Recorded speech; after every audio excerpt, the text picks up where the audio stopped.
दोस्तों, जब भी सीक्रेट स्पाई एजेंट्स की बात आती है तो आपको सीआईए और रॉ जैसे नाम सुनने को मिलते हैं, लेकिन इस लिस्ट में एक नाम केजीबी का भी है। 1945 के बाद शुरू हुई कोल्ड वॉर, जो कि 1991 तक चली।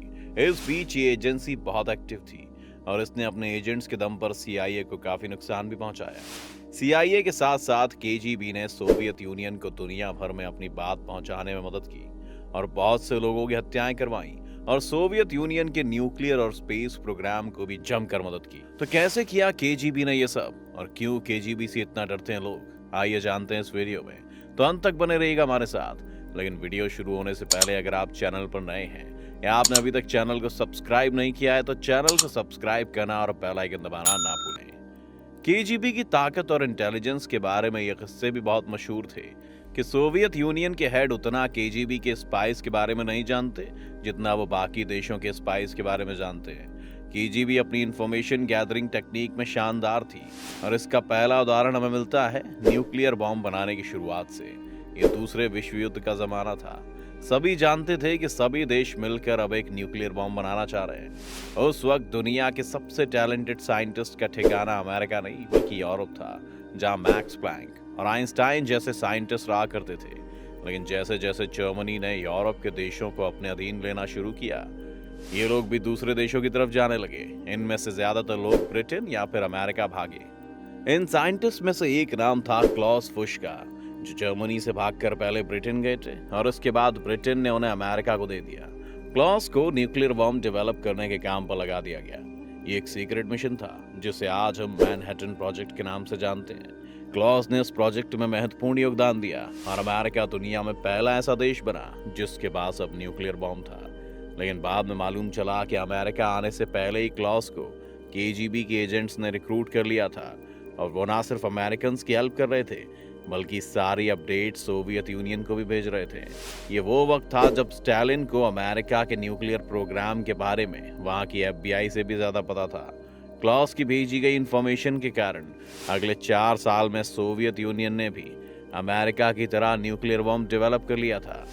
केजीबी की इसी डिसेप्शन और मैनिपुलेशन के कारण सीआईए इतना डर चुकी थी कि अगले 10 साल तक उन्होंने सोवियत यूनियन से भागे हुए किसी भी जासूस पर भरोसा नहीं किया, क्योंकि उन्हें लगता था कि ये केजीबी की चाल है एक स्पाई को उनकी सीआईए में भर्ती करने की। अमेरिकन के इतना सतर्क रहने के बावजूद भी सीआईए कभी भी केजीबी का कोई बड़ा नुकसान नहीं कर पाई, जबकि केजीबी उनकी नाक के नीचे से सीक्रेट्स उड़ा कर ले जाती थी। अब इस प्रकरण को ही सुनिए। अमेरिकन नेवी ने आरपानेट को इन्वेंट किया।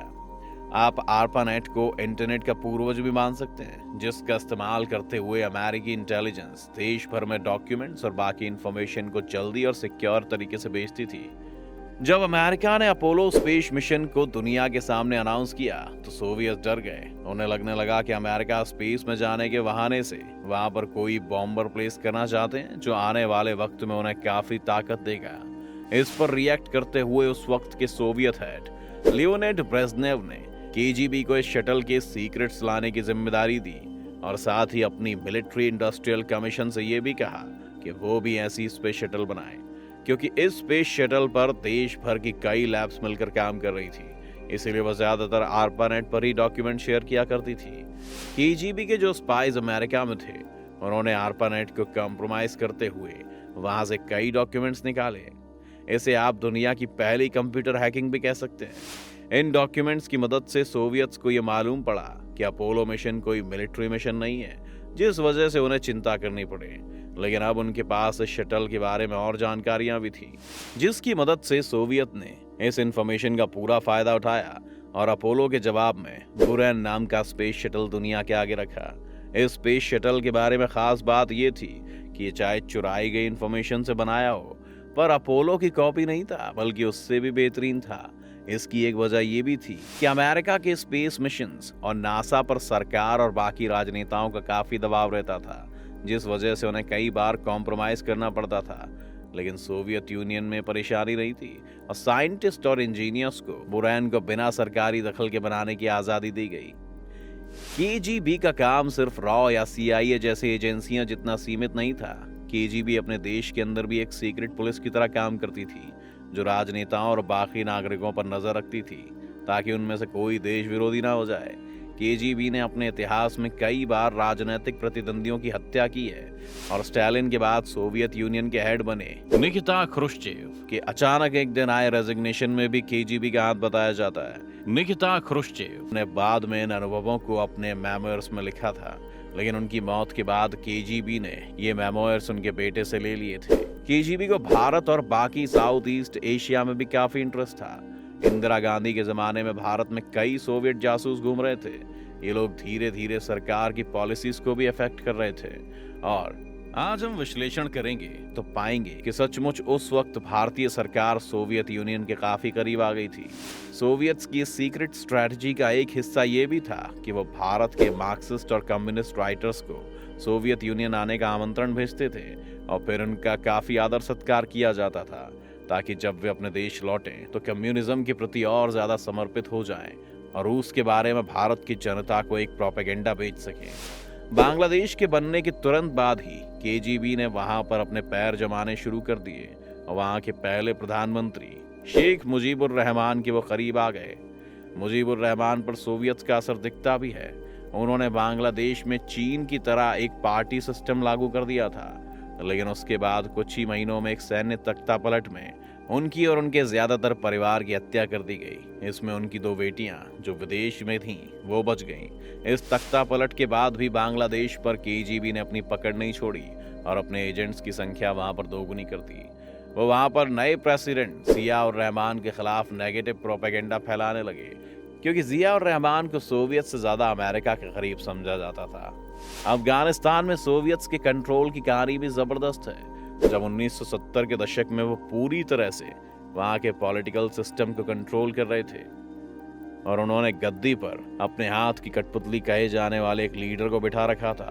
लेकिन जब अफगानिस्तान की हफीजुल्लाह अमीन की सरकार आई तो सोवियत्स को खतरा महसूस होने लगा। अमीन अंग्रेजी में लिखा करते थे, उनके अमेरिका से भी अच्छे संबंध थे और सोवियत्स के कंट्रोल में वो नहीं रहना चाहते थे। केजीबी ने जल्द ही उन्हें एक सीआईए एजेंट बताकर प्रोपेगेंडा फैलाना शुरू कर दिया और एक रात ऑपरेशन स्टॉर्म 333 को लॉन्च कर दिया गया। इस ऑपरेशन में उन्होंने अमीन की हत्या करवा दी और सोवियत अफगानिस्तान जंग की शुरुआत हो गई।